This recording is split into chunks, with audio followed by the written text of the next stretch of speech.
فأعوذ بالله السميع العليم من الشيطان الرجيم من همزه ونفخه ونفثه بسم الله الرحمن الرحيم وأقيموا الصلاة وآتوا الزكاة واركعوا مع الراكعين سبحانك لا علم لنا إلا ما علمتنا إنك أنت العليم الحكيم رب اشرح لي صدري ويسر لي أمري واحلل عقدة من لساني يفقهوا قولي واحلل عقدة من لساني يفقهوا قولي۔ عزیز ساتھیوں، ایک بڑے ہی مشہور صحابی ہیں جنہیں ابن ام مکتوم کہا جاتا ہے۔ ابن ام مکتوم، ان کا نام مشہور یہی ہے کہ عبداللہ تھا، یعنی عبداللہ ابن ام مکتوم۔ یہ قریشی صحابی تھے۔ بعض لوگوں نے ان کا نام لکھا ہے عمر، لیکن راجح قول یہی ہے کہ ان کا نام عبداللہ تھا، یعنی عبداللہ ابن ام مکتوم۔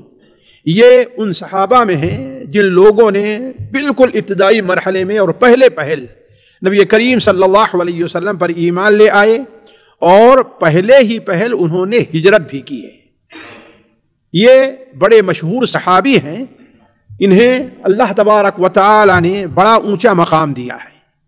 یہی کیا کم ہے کہ اللہ کے رسول صلی اللہ علیہ وسلم نے جن دو صحابہ کو سب سے پہلے مدینہ منورہ بھیجا تاکہ مدینہ منورہ میں جا کر کے لوگوں کو قرآن کی تعلیم دیں، ان میں ایک مصعب ابن عمیر اور دوسرے حضرت عبداللہ ابن مکتوم رضی اللہ تعالیٰ عنہ تھے، جیسا کہ صحیح بخاری کے اندر یہ حدیث مروی ہے۔ حضرت عبداللہ ابن ام مکتوم کو نبی کریم صلی اللہ علیہ وسلم کا مؤذن ہونے کا شرف حاصل ہے، یعنی مسجد نبوی میں نبی کریم صلی اللہ علیہ وسلم کے لیے جو اذان دیا کرتے تھے، ایک تو حضرت بلال رضی اللہ تعالیٰ عنہ تھے اور دوسرے حضرت عبداللہ ابن عمیر تھے، اور خصوصاً فجر کی نماز حضرت عبداللہ ابن عمیر رضی اللہ تعالیٰ عنہ دیا کرتے تھے۔ یہ دونوں آنکھوں سے نابینا تھے، دونوں آنکھوں سے نابینا تھے۔ حضرت انس بن مالک بیان کرتے ہیں کہ ایک بار اللہ کے رسول صلی اللہ علیہ وسلم کے پاس یہ بیٹھے ہوئے تھے، حضرت عبداللہ ابن ام مکتوم، کہ حضرت جبرائیل آپ کے پاس تشریف لے آئے۔ کس کے پاس؟ نبی صلی اللہ علیہ وسلم کے پاس۔ تو معلوم نہیں حضرت جبرائیل نے اشارہ کیا یا خود آپ صلی اللہ علیہ وسلم نے حضرت عبداللہ ابن مکتوم سے پوچھا کہ یہ بتاؤ کہ آپ کی آنکھ بینائی کب گئی ہے، کتنی عمر کے تھے، یا اس کی وجہ کیا ہے؟ تو وہ کہنے لگے کہ اے اللہ کے رسول صلی اللہ علیہ وسلم، میری بینائی تو بچپن ہی میں چلی گئی ہے، بچپن ہی میں نابینا ہو گیا ہوں۔ تو حضرت جبرائیل نے اس موقع پر سنایا کہ اللہ تعالیٰ فرماتا ہے کہ جب اللہ تعالیٰ اپنے کسی بندے کی ان پیاری چیز یعنی آنکھوں کو، اللہ تعالیٰ فرماتا ہے جب میں اپنے کسی بندے کی اس پیاری چیز کو چھین لیتا ہوں تو اس کا بدلہ میرے نزدیک جنت کے علاوہ اور کچھ بھی نہیں ہے۔ یعنی گویا یہ حضرت عبداللہ ابن مکتوم رضی اللہ تعالیٰ عنہ کو بشارت تھی کس بات کی؟ کہ یہ کون ہے؟ یہ جنتی ہیں۔ اللہ کے رسول صلی اللہ علیہ وسلم جب مدینہ منورہ سے کسی سفر پر جاتے، جہاد پر جاتے، تو حضرت عبداللہ ابن مکتوم کو اپنی جگہ پر مدینہ منورہ کا ذمہ دار اور دوسرے الفاظ گورنر بنا کر کے جاتے۔ ایسا ایک دو بار نہیں ہوا۔ حافظ ابن حجر رحمہ اللہ لکھتے ہیں کہ 13 بار اللہ کے رسول صلی اللہ علیہ وسلم نے انہیں مدینہ منورہ کا ذمہ دار متعین کیا اپنی عدم موجودگی میں۔ اس سے اندازہ لگائیں کہ اللہ کے رسول صلی اللہ علیہ وسلم ان کا کیا مقام تھا، اور یہ مقام حاصل کیوں نہ ہو۔ اللہ تبارک و تعالیٰ نے قرآن مجید میں 2 جگہ ان کا تذکرہ کیا ہے، 1-2 جگہ نہیں، قرآن مجید میں 2 جگہ ان کے بارے میں قرآن مجید کی آیت نازل ہوتی ہے یا آیت کا کوئی حصہ نازل ہوتا ہے۔ یہ معمولی شرف کی بات نہیں ہے۔ ماں عائشہ بیان فرماتی ہے کہ ایک بار اللہ کے رسول صلی اللہ علیہ وسلم مکہ مکرمہ میں اپنے کسی مکہ کا جو کوئی سردار تھا اس کے ساتھ بیٹھے ہوئے تھے، آپ اسے سمجھا رہے تھے، دیکھو یہ ہے یہ ہے یہ ہے۔ حضرت عبداللہ ابن مکتوم نابینا ہیں۔ اتنی دیر میں وہ آپ کے پاس آ گئے اور آپ سے کوئی پوچھنے لگے، آپ اس کے ساتھ مشغول ہیں، وہ مکہ کا کوئی بڑا سردار ہے کہ اسلام قبول کر لے تو کتنا فائدہ ہوگا، اور یہ درمیان میں اللہ تو مجھے یہ بتلا دیجیے، اللہ تو مجھے یہ بتلا دیجیے، مجھے یہ بتلا دیجیے، آپ کو یہ چیز پسند نہیں آئی، یہ چیز آپ کو پسند نہیں آئی، تو اللہ تبارک و تعالی کو بھی آپ کی یہ ادا پسند نہیں آئی۔ کس کی؟ نبی صلی اللہ علیہ وسلم کی۔ اللہ تعالیٰ نے قرآن مجید کی آیت عبس وتولی ان جاءہ الاعمی وما یدریک لعلہ یزکی او یذکر فتنفعہ الذکریٰ اما من استغنی فانت لہ تصدی وما علیک الا یزکی واما من جاءک یسعی وہو یخشی فانت عنہ تلہی کلا انہا تذکرہ. یہاں تک یہ صورت نازل ہوتی ہے کہ منہ بنایا اور اعراض کیا صرف اس لیے کہ کوئی نابینا اس کے پاس آ گیا ہے. کیا معلوم آپ کو کہ نابینا اللہ تعالیٰ کے نزدیک بڑا صاف دل رکھتا ہو, اللہ کی باتیں قبول کرتا ہو. یعنی کہنے کا مطلب اس کے بعد سے ہوتا کیا تھا, ہماری عائشہ بیان فرماتی ہے, کہیں آپ بیٹھے رہتے, اگر وہ آ جاتے تو ان کو بلاتے, اچھا یہاں آؤ یہاں آؤ یہاں, تم ہی ہو نا جس کے بارے میں اللہ نے مجھے ڈانٹ پلائی ہے, تم ہی ہو نا, آؤ میرے پاس بیٹھ جاؤ. تو آپ ان کو اپنے بغل بیٹھائے. ایک بار آپ صلی اللہ علیہ وسلم کے اوپر سورہ النساء کی کچھ آیتیں نازل ہوئیں. وہ آیت تھی کہ لا یستوی القاعدون من المؤمنین والمجاہدون فی سبیل اللہ. اللہ تعالیٰ کے راستے میں جو جہاد کر رہے ہیں وہ لوگ اور جو اپنے گھروں میں بیٹھے ہوئے ہیں دونوں برابر نہیں ہو سکتے. جو لوگ اپنے گھروں میں بیٹھے ہیں اور جو اللہ تعالیٰ کے راستے میں جہاد کے لیے نکلے ہیں دونوں برابر نہیں ہو سکتے. حضرت آپ صلی اللہ علیہ وسلم نے بلایا کسی کاتب کو, بلا کے لیا اس کو, اور قلم اٹھایا کاتب نے اور لکھنے لگا. اس لیے کہ آپ پر جب کوئی صورت نازل ہوتی تھی, کوئی آیت, تو آپ فوراً بلاتے تھے ان لوگوں کو جو قرآن مجید کی آیت لکھا کرتے تھے, قرآن ان کو لکھوانے لگے. بغل میں حضرت عبداللہ ابن مکتوم بیٹھے ہوئے تھے, کہنے لگے اے اللہ کے رسول صلی اللہ علیہ وسلم, میرا کیا قصور ہے؟ میں نابینا ہوں, تو میں نابینا ہونے کے بعد میں جہاد پہ نہیں جا سکتا نا, تو میں اگر اپنے گھر پہ رہتا ہوں تو مجھے ثواب کم کیوں ملے گا, میرا کیا قصور ہے؟ تو اللہ تعالیٰ کو ان کی زیادہ پسند آئی اور فوراً اللہ تعالیٰ نے آیت کا ایک تھوڑا سا ٹکڑا اضافہ کر دیا, لا یستوی القاعدون غیر اولی الضرر من المؤمنین. وہ مسلمان جن کے پاس کوئی عذر نہیں اگر وہ بیٹھے رہ جاتے ہیں, تو یعنی گویا جن کے پاس عذر ہے ان کے لیے یہ آیت نہیں.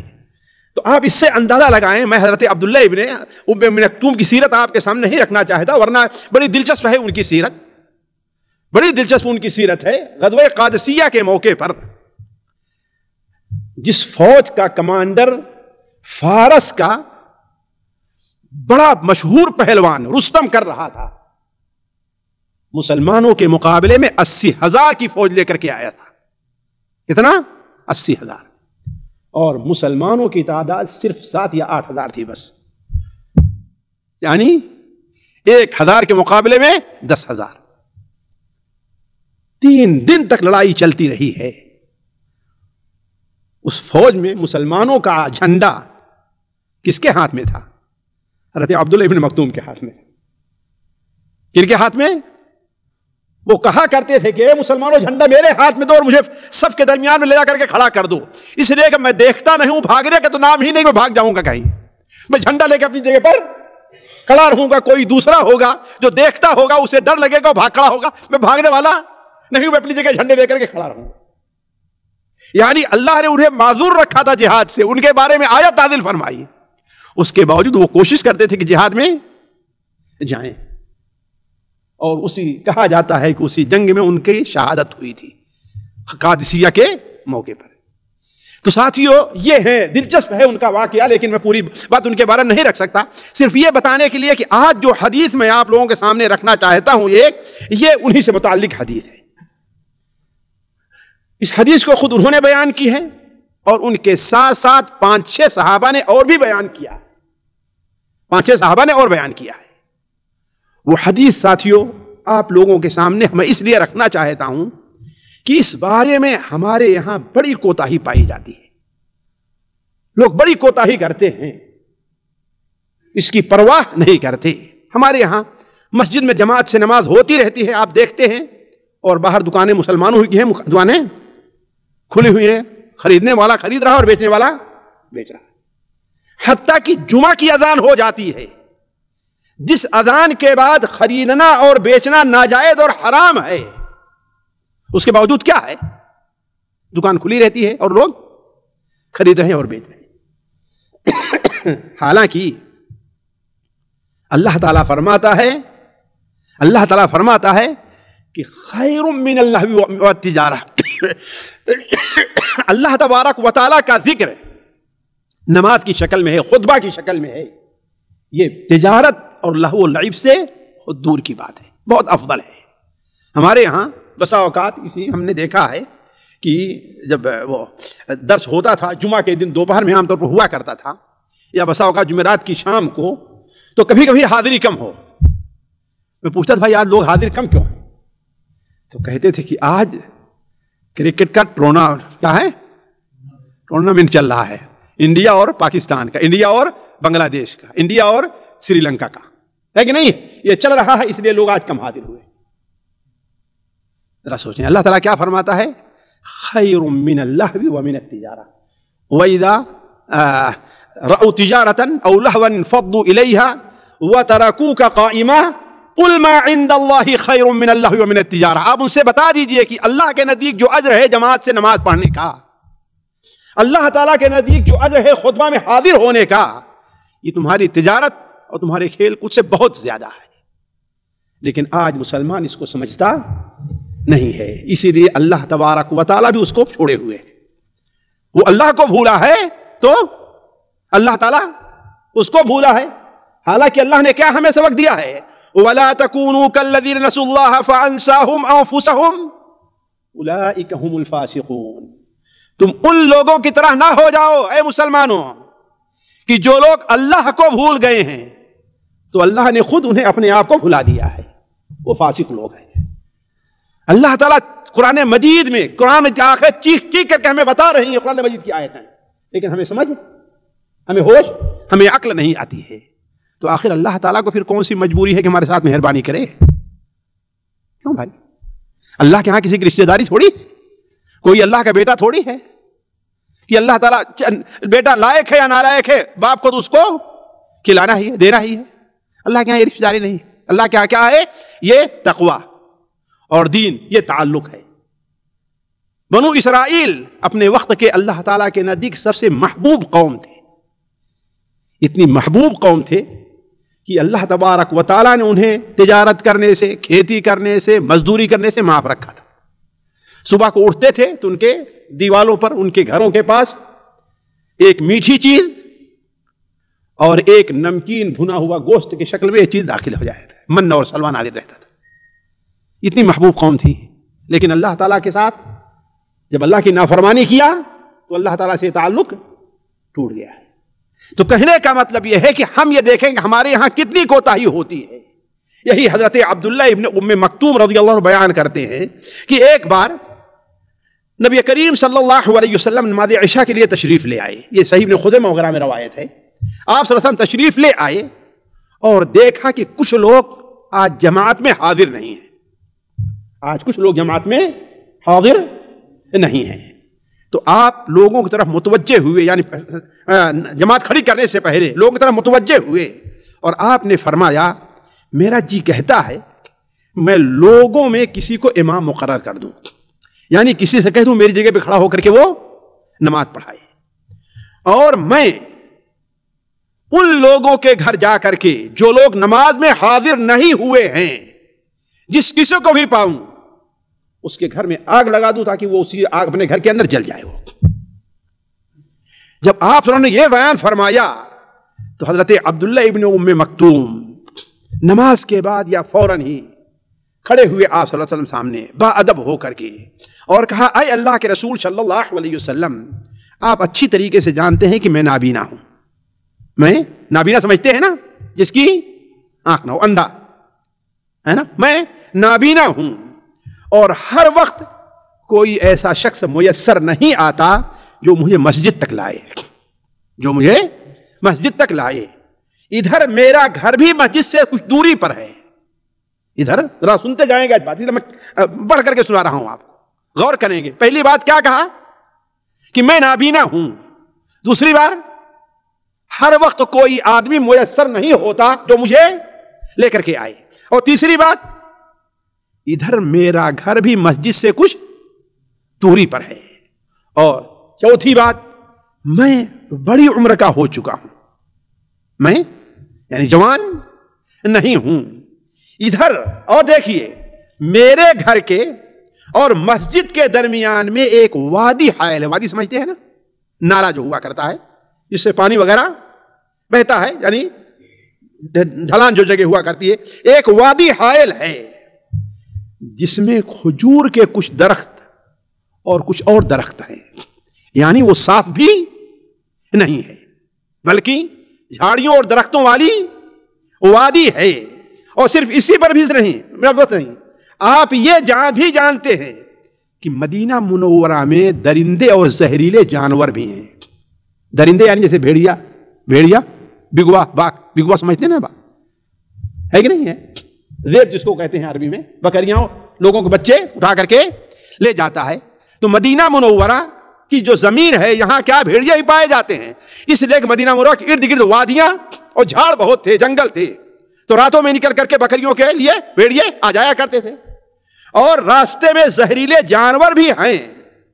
تو اس صورت میں کیا میرے لیے اجازت ہے کہ میں اپنے گھر میں ایک مسجد بنا لوں اور عشاء میں اور فجر میں یہ دونوں نمازیں وہیں پڑھ لیا کروں؟ عذر اچھا تھا کہ نہیں اچھا تھا؟ معقول تھا عذر نا؟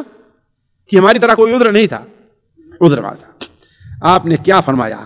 انہوں نے کہا کیا میرے لیے ایسی رخصت ہے کہ میں اگرچہ اذان سنتا ہوں مسجد نہ آؤں اور گھر ہی میں نماز پڑھ لوں؟ اللہ کے رسول صلی اللہ علیہ وسلم نے جواب دیا کوئی بات نہیں، تو اپنے گھر میں نماز پڑھ لو. آپ نے پہلے کیا جواب دیا؟ تو اپنے گھر میں نماز پڑھ لو. پھر تھوڑی ہی دیر میں آپ نے پوچھا کہ اچھا یہ بتاؤ کیا تم اذان کی آواز سنتے ہو؟ اذان کی آواز تم سنتے ہو؟ کیا تم اللہ کی طرف پکارنے والے کی آواز کو سنتے ہو؟ کیا تم حی علی الصلاح حی علی الفلاح کی آواز سنتے ہو؟ حضرت ابن ام مکتوم نے جواب دیا کہ اذان کی آواز تو میں ضرور سنتا ہوں. یعنی اذان کی آواز آتی ہے، میرا گھر اتنا بھی دور نہیں کہ اذان کی آواز نہ جائے، اذان کی آواز آتی ہے. تو آپ نے ارشاد فرمایا تب تو میں تمہارے لیے رخصت نہیں پاتا، تب تو تمہیں چھٹی نہیں ہے، چھٹی نہیں ہے.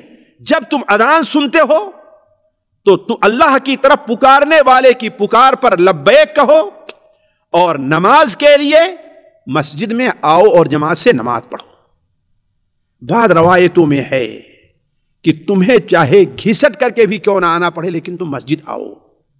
ساتھیو یہ وہ چھوٹا سا قصہ ہے حضرت عبداللہ ابن مکتوم کا جو ہم نے آپ کے سامنے رکھا ہے. اب اس کے ہم یہ دیکھیں، ذرا غور سے دیکھیں کہ آخر ہمیں اس سے کیا فائدے ملتے ہیں ایک ایک کر کے.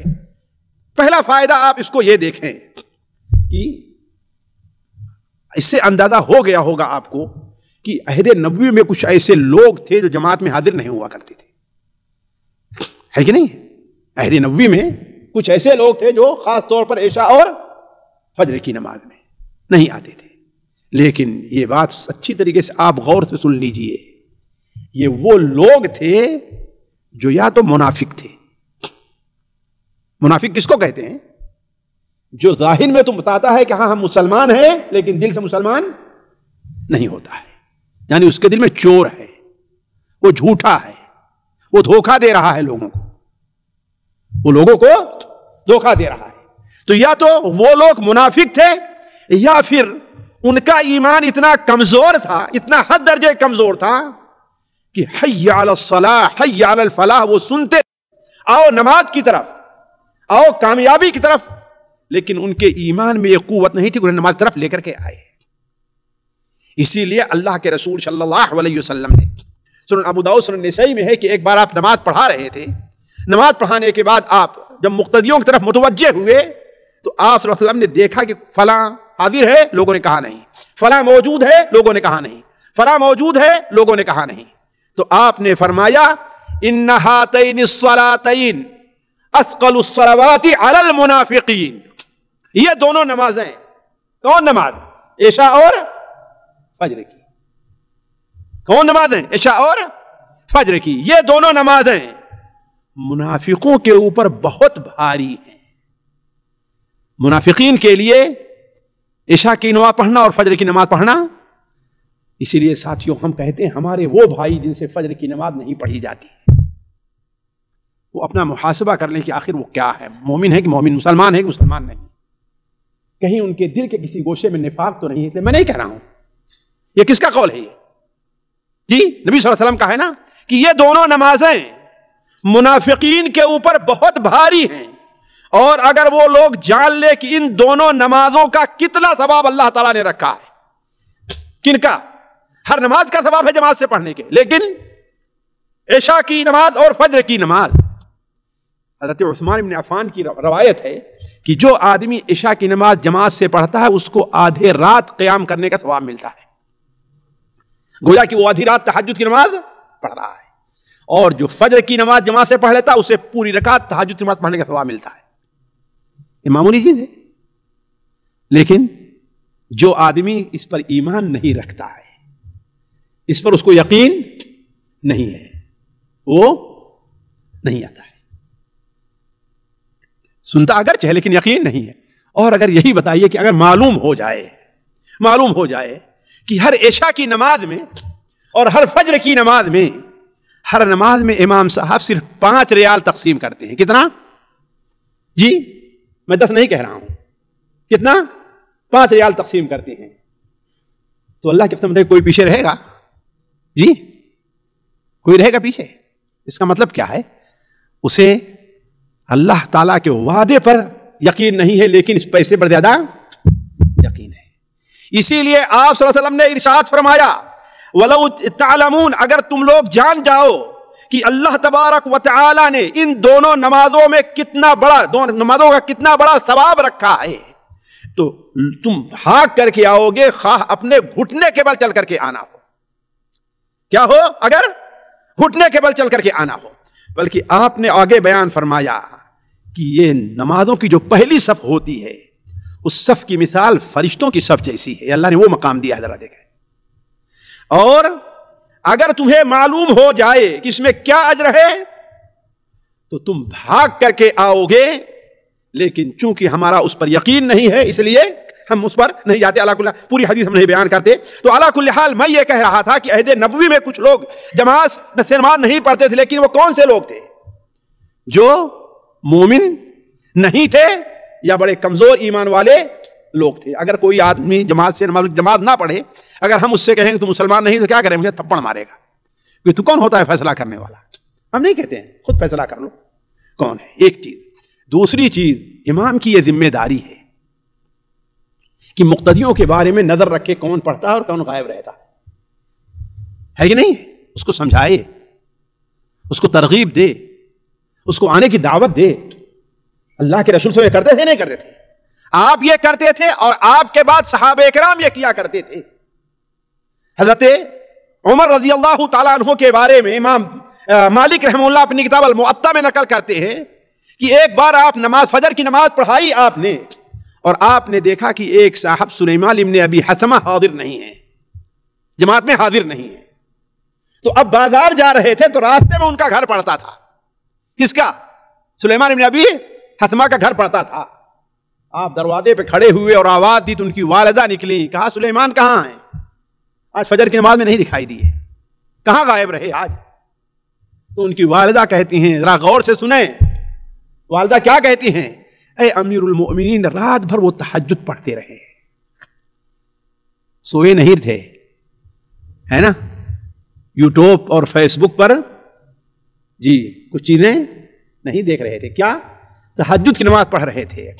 فجر سے تھوڑا پہلے آرام کرنے کے لیے لیٹے، نیند آ گئی اور سو گئے، جماعت چھوٹ گئی۔ حضرت عمر نے کیا بیان فرمایا؟ کہا اللہ کی قسم، اگر وہ رات بھر سوئے رہتے اور فجر کی نماز میں حاضر ہوتے تو یہ اللہ کے نزدیک زیادہ بہتر تھا۔ ذرا دیکھیں جماعت کی اہمیت، دیکھیں فجر کی جماعت، اگر وہ رات بھر سوئے رہتے، تہجد میں نہیں سوئے ہوئے گزارتے اور فجر کی نماز میں حاضر ہو جاتے تو یہ اللہ کے نزدیک زیادہ بہتر تھا۔ اسی طریقے سے ساتھیوں یہ دیکھیں، کاش کہ آج ہمارے ہاں اس کا انتظام ہو جائے اور لوگ کرنے لگیں کہ جماعت سے دور رہنے والا انسان، جماعت چھوڑنے والا سخت سزا کا مستحق ہے، اسے یہی نہیں کہ چھوڑا جائے، سخت سزا دینی چاہیے اس کو۔ جو آدمی جماعت کو چھوڑ رہا ہے، جو لوگ اپنی دکانیں کھولے ہوئے ہیں، ان کی دکانوں سے خریدنا بیچنا بند کرنا چاہیے، اس لیے معمولی مجرم نہیں ہے یہ لوگ۔ اللہ کے رسول صلی اللہ علیہ وسلم نبی رحمت بن کر کے آئے تھے نا، رحمت للعالمین تھے نا، اور آپ نے کیا کہا؟ میرا جی کہتا ہے کہ کسی کو اپنی جگہ نماز پڑھانے کے لیے کھڑا کر دوں اور ان لوگ گھر میں جا کر کے آگ لگا دوں۔ آگ لگانے سے نقصان ہوگا کہ نہیں نقصان ہوگا؟ جی نقصان ہوگا، یہ اتنا بڑا جرم ہے یہ جماعت سے نماز چھوڑنا۔ لیکن چونکہ گھر میں کچھ ایسے لوگ بھی رہتے ہیں جن کے اوپر جماعت واجب نہیں ہے، جیسے بچے ہیں، عورتیں ہیں، آخر ان کا کیا جرم ہے کہ ہم گھروں کو آگ لگائیں؟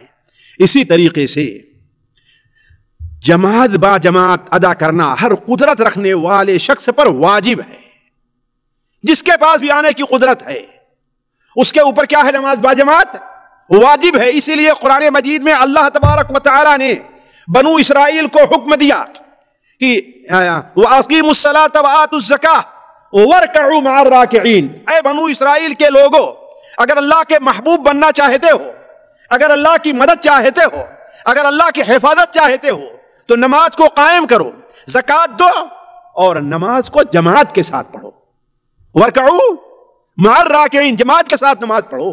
یعنی گویا اگر جماعت سے نماز آپ نے چھوڑی تو اللہ کی رحمت اور مدد کے مستحق آپ نہیں ٹھہریں گے۔ لوگ چلاتے ہیں کہ آج مسلمانوں کی مدد کیوں نہیں ہوتی ہے، اتنی دعا کرتے ہیں، اتنی جماعتیں نکلا کرتی ہیں، اتنے مدرسے ہیں، لیکن دیکھو تو نماز چھوڑنے والے کتنے لوگ ہیں۔ اگر حساب لگایا جائے تو شاید ہی 5% مسلمان نماز پڑھتا ہو، شاید، مشکل سے، ورنہ آپ خود اپنے کمرے میں دیکھ لیں، اپنے جہاں رہتے ہیں اس میں دیکھ لیں کہ 5 وقت کی نماز پڑھنے والے کتنے لوگ ہیں، اور جو نماز پڑھتے ہیں واللہ عالم ان کی نماز کیسے ہوا کرتی ہے۔ تو کہنے کا مطلب یہ ہے کہ جماعت سے نماز پڑھنا کیا ہے؟ وہ واجب ہے۔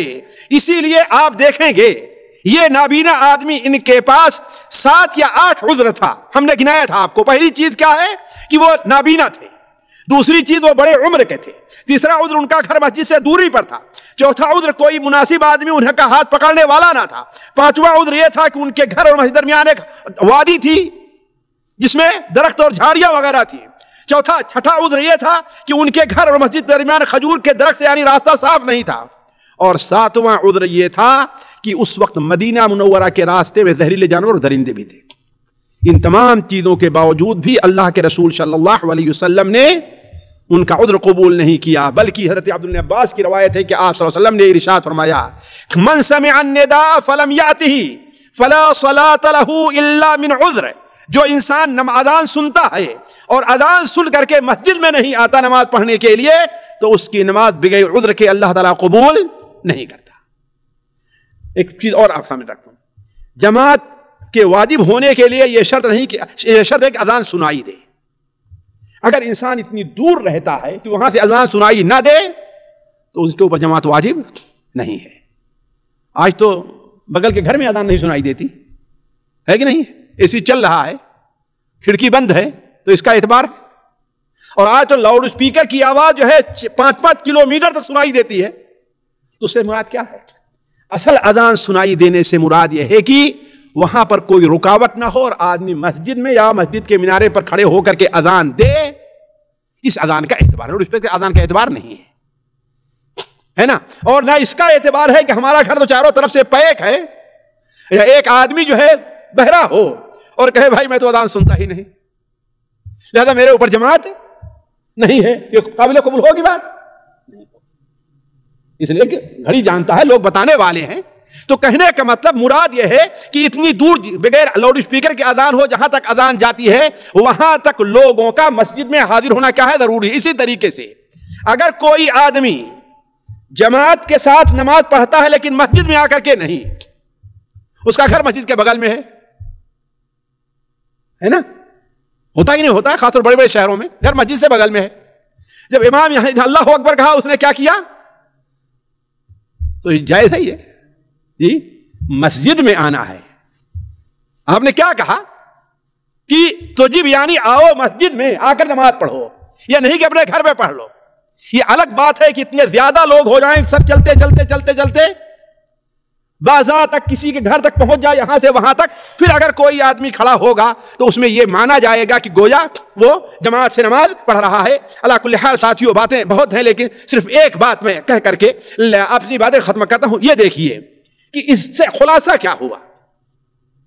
خلاصہ یہ ہے ساتھیوں کہ اولا جماعت کی، اولا نماز کی، اور دوسرے نماز با جماعت کی بڑی اہمیت ہے اسلام میں۔ اولا نماز کی، دوسرے نماز با جماعت کی بڑی اہمیت ہے۔ یہی اہمیت کے لیے کیا کم ہے کہ معمولی عذر کرنے والے کو اللہ کے رسول صلی اللہ علیہ وسلم نے جماعت سے نماز پڑھنے سے معذور نہیں رکھا ہے۔ اور یہی کیا کم ہے کہ آپ صلی اللہ علیہ وسلم نے ارشاد فرمایا کہ جو نماز بندہ اکیلے پڑھے اور جو نماز جماعت کے ساتھ پڑھے، دونوں میں 25 گنا یا 27 گنا کا فرق رہا کرے۔ کتنا؟ 27 گنا کا۔ امام بخاری کے روات میں سے ایک ہیں عبید اللہ القواریری رحمہ اللہ، وہ بیان کرتے ہیں کہ میری جماعت کبھی چھوٹتی نہیں تھی، عشاء کی جماعت میری کبھی چھوٹتی نہیں تھی۔ ایک بار ایسا ہوا کہ ہمارے گھر کچھ مہمان آ گئے، ان میں ایسا میں مشغول ہوا کہ میری مسجد میں میری جماعت چھوٹ گئی۔ میں جلدی سے نکلا اور دیکھا کہ ہمارے شہر میں جتنی مسجدیں ہیں، کسی مسجد میں ہمیں نماز مل جائے لیکن کہیں ہم کو نماز نہیں ملی۔ جیسے ہوتا ہے نا، اس میں نہیں تو اس مسجد مل جائے گی، اس میں نہیں تو اس مسجد میں۔ کہا ہر مسجد میں گیا لیکن مجھے نماز جماعت نہیں ملی۔ تو ہم ہوتے تو کیا کرتے؟ کیا کریں بھائی، نہیں ملی تو نہیں ملی، ہم نے تو کوشش کیا نہیں۔ وہ گھر واپس آئے اور عشاء کی نماز پڑھنی شروع کیا ہے۔ 27 بار پڑھی ہے عشاء کی نماز۔ کتنی؟ ایک دو بار نہیں، کتنی بار پڑھی؟ اس لیے کہ آپ صلی اللہ علیہ وسلم نے کیا بیان فرمایا، جو نماز تنہا پڑھی جائے وہ اس نماز کے مقابلے میں 27 میں سے ایک ہے جو جماعت سے پڑھی جائے نماز۔ تو سو گئے نماز پڑھ کر کے، خواب دیکھتے ہیں کہ میں بھی ایک گھوڑے پر سوار ہوں اور ہمارے ساتھ لوگ گھوڑا دوڑا رہے ہیں۔ میں دیکھ رہا ہوں کہ سارے کے گھوڑے آگے نکل جا رہے ہیں، میرا گھوڑا پیچھے۔ میں تیڑ لگا رہا ہوں، گھوڑے کے اوپر چابک برسا رہا ہوں، ڈنڈ مار رہا ہوں، لیکن میرا گھوڑا آگے بڑھ ہی نہیں رہا ہے۔ بڑی کوشش میں اسی پریشانی میں ہوں کہ ایک آدمی جو اس میں گھوڑا دوڑا رہا تھا وہ پیچھے مڑ کر کے دیکھتا ہے۔ کہا بھائی کوشش نہ کرو، ہم کو نہیں پا سکتے، اتنی محنت نہ کرو، ہم کو نہیں پا سکتے ہو۔ کیوں؟ اس لیے کہ ہم لوگوں نے جماعت سے نماز پڑھی ہے اور تم نے جماعت سے نماز نہیں پڑھی۔ جماعت سے نماز پڑھنے کی اہمیت کا اندازہ اس سے لگائیے ساتھیوں۔ اور ہم کیوں نہ ہو ساتھیوں، اللہ تعالیٰ نے اس میں کتنا بڑا اجر رکھا ہے کہ اللہ تبارک و تعالیٰ کو جماعت سے نماز پڑھنا بڑا پسند آتا ہے۔ اللہ کو بڑا پسند، جو جماعت سے نماز پڑھتا ہے وہ اللہ کو محبوب ہے، اور وہ نماز اللہ تعالیٰ کو محبوب ہے۔ نبی کریم صلی اللہ علیہ وسلم حدیث مسند احمد میں ہے کہ اللہ تبارک و تعالیٰ کو یہ چیز بڑی پسند ہے کہ بندہ جماعت سے نماز پڑھے۔ یہاں ساتھیوں ہمارے یہاں ایک معمولی سا مہمان آتا ہے تو پتہ لگاتے ہیں آخر ان کو کون سا کھانا پسند ہے کہ نہیں ہے۔ یہ میرے اوپر گزر چکی ہے۔ بسا اوقات بہار کی طرف گیا، اس طرف گیا، تو اگر ان میں سے کسی کے تعلقات میرے گھر سے ہیں، میری کسی بہو یا اس سے، تو ٹیلی فون کر کے پوچھتی ہیں کہ شیخ کو کون سا کھانا پسند ہے۔ ساتھیوں ذرا دیکھیے، ہم اس کے لیے کوشش کرتے ہیں تمہارے رب کو، ہمارے اللہ کو جو پسند ہو اس کے بارے میں کیوں نہیں کوشش کرنا۔ حضرت عبداللہ بن عمر کی روایت کیا ہے کہ اللہ تبارک و تعالیٰ کو جماعت سے نماز پڑھنا کیا ہے، یہ بڑا پسند ہے، اور اللہ تعالیٰ نے اس شخص کے گناہوں کی معافی کا وعدہ کیا ہے جو جماعت سے نماز پڑھتا ہے۔ گناہوں کی، اس لیے کہ گناہ معمولی چیز نہیں ہے۔ اگر ایک گناہ بھی ہمارا باقی رہ گیا قیامت کے دن تو اللہ کے قسم جنت میں نہیں جائیں گے۔ کتنا؟ ایک گناہ باقی رہ گیا تھا، ہم توجہ نہیں تھے۔ اسی لیے دیکھیں نماز میں شروع سے آخر تک لے کر کے گناہوں کی معافی کی دعا ہیں۔ آپ اللہ اکبر کے بعد سے لے کر کے سلام پھیرنے تک ہر جگہ گناہوں کی معافی کی دعا ہے۔ نماز سے فارغ ہوتا بندہ تو کیا کہتا ہے؟ استغفر اللہ۔ کیا گناہوں کی معافی ہے؟ کیا کہیں شراب کھانے سے آ رہے ہیں کہ استغفر اللہ کہہ رہے ہیں؟ مسجد نماز پڑھ کے ہے نا، کیوں؟ اس لیے کہ پتہ نہیں ہماری نماز اللہ قبول کرتا ہی نہیں قبول کرتا۔ حضرت صحیح بخاری میں روایت ہے کہ ابو ہریرہ نے کہا اے اللہ کے رسول صلی اللہ علیہ وسلم، آپ جب اللہ اکبر کہتے ہیں تو آہستہ سے کیا پڑھتے ہیں میں سن نہیں پاتا، تو آپ نے فرمایا میں دعا پڑھتا ہوں اللہم باعد بینی و بین خطایای کما باعدت بین المشرق والمغرب اللہم نقنی من الخطایا کما ینقى الثوب الابیض من الدنس اللہم اغسل خطایای بالماء والثلج والبرد. پھر اعوذ باللہ من الشیطان الرجیم بسم اللہ الرحمن الرحیم اللہم باعد بینی و بین خطایا، اے اللہ تعالیٰ میرے اور میرے گناہوں کے درمیان اتنی دوری کر دے جتنی دوری مشرق اور مغرب میں ہے. اے اللہ تعالیٰ میرے گناہوں کو مجھے گناہوں سے ایسے صاف کر دے جیسے سفید کپڑا گندگی سے صاف کیا جاتا ہے. کالا کپڑا ہو اس کے اوپر میل کچیل نہیں دکھائی دیتے، لیکن سفید پر اس لیے کہ رنگین کپڑا انسان ایک ہفتہ پہن لیتا ہے، 2 ہفتہ پہن لیتا ہے، لیکن سفید کپڑا نہیں پہن پاتا. تو ایسے مجھے گناہوں سے صاف کر دے اے اللہ، میرے گناہ ایسے دھو دے جیسے سفید کپڑے کو وہ میل کچیل سے صاف کیا جاتا ہے. اے اللہ تعالیٰ میرے گناہوں کو پانی سے دھو دے، برف سے دھو دے، اولے سے دھو دے. دیکھیے پوری نماز کو دیکھیے کیا ہے، شروع سے لے کر کے آخر تک توبہ اور استغفار ہے. تو کہنے کا مطلب کہ جماعت سے نماز پڑھنے کا ایک فائدہ یہ بھی ہے کہ اللہ تبارک و تعالیٰ جماعت سے نماز پڑھنے والے کے گناہوں کو معاف کر دیتا ہے. حضرت عثمان بن عفان رضی اللہ عنہ کی روایت مسند احمد اور صحیح ابن خزیمہ میں ہے کہ اللہ کے رسول صلی اللہ علیہ وسلم نے ارشاد فرمایا جس شخص نے وضو کیا اور اچھی طریقے سے وضو کیا پھر کسی فرض نماز کے لیے مسجد میں گیا اور جماعت سے نماز پڑھا تو اللہ تعالیٰ اس کے تمام گناہوں کو معاف کر دیتا ہے. ہم کہاں ایسے غافل ہیں ساتھی. اور ایک آخری حدیث جو بڑی بشارت ہے اور کاش کہ اس کے لیے کوشش کر لیں ہم اور آپ. سنن ترمذی میں نبی کریم صلی اللہ علیہ وسلم کے خادم خاص حضرت انس بن مالک بیان کرتے ہیں کہ آپ صلی اللہ علیہ وسلم نے ارشاد فرمایا جو شخص 40 دن تک، کتنا 40 دن تک اس طرح نماز پڑھے کہ اس کی تکبیر اولا نہ چھوٹے. تکبیر اولا کون سی؟ یعنی جب اللہ اکبر امام اس وقت صف میں موجود رہے، اس وقت صف میں موجود رہے، کھڑا رہے، امام اللہ اکبر کہے تو جو آدمی 40 دن اس طرح نماز پڑھے جس کی تکبیر اولا نہ چھوٹے، یعنی گھر میں نماز پڑھ لے، جی جماعت سے نماز پڑھے، یہی معنی ہے نا، جماعت سے نماز پڑھے. اور وہ بھی نہیں کہ ایک رکعت چھوٹ جائے، وہ بھی نہیں کہ جب اللہ ہو کر مؤذن کہنا شروع کرے تو گھر سے بھاگنا شروع کرو، وہ بھی نہیں ہے. جماعت شروع ہونے سے پہلے سب میں موجود ہے. تو اللہ تعالیٰ کیا بیان فرماتے ہیں؟ اللہ تعالیٰ اس کے لیے 2 براءت لکھ دیتا ہے، دو چیزوں سے چھٹکارا لکھ دیتا ہے اللہ تعالیٰ. ایک چیز تو یہ ہے کہ اللہ تعالیٰ اسے نفاق سے بری کر دیتا ہے کہ منافق نہیں ہے، مومن ہے پکا. پہلا کیا ہے؟ وہ منافق نہیں ہے، مومن ہے. اور تیسری براءت کیا ہے ساتھیو؟ اللہ تعالیٰ اسے جہنم سے آزاد کر دیتا ہے. اللہ اسے جہنم سے آزاد کر دیتا ہے. تو کہنے کا مطلب یہ ہے ساتھیو، جماعت سے نماز پڑھنا اور جماعت کے لیے آنا، کوشش کرنا، یہ بڑے اجر اور ثواب کی چیز ہے. اور جماعت سے غائب رہنا یہ بڑے گناہ اور بہت بڑے خسارے کی چیز ہے. اللہ تعالیٰ سے دعا ہے کہ اللہ تعالیٰ ہمیں اور آپ کو نمازی بنائے، جماعت سے نماز پڑھنے والا بنائے. اللہ تعالیٰ ہمیں شخص کو توفیق دے کہ وہ جماعت سے و تکبیر اولا سے نماز پڑھے. سبحانک اللہم و بحمدک اشہد ان لا الہ الا انت استغفرک و اتوب الیک.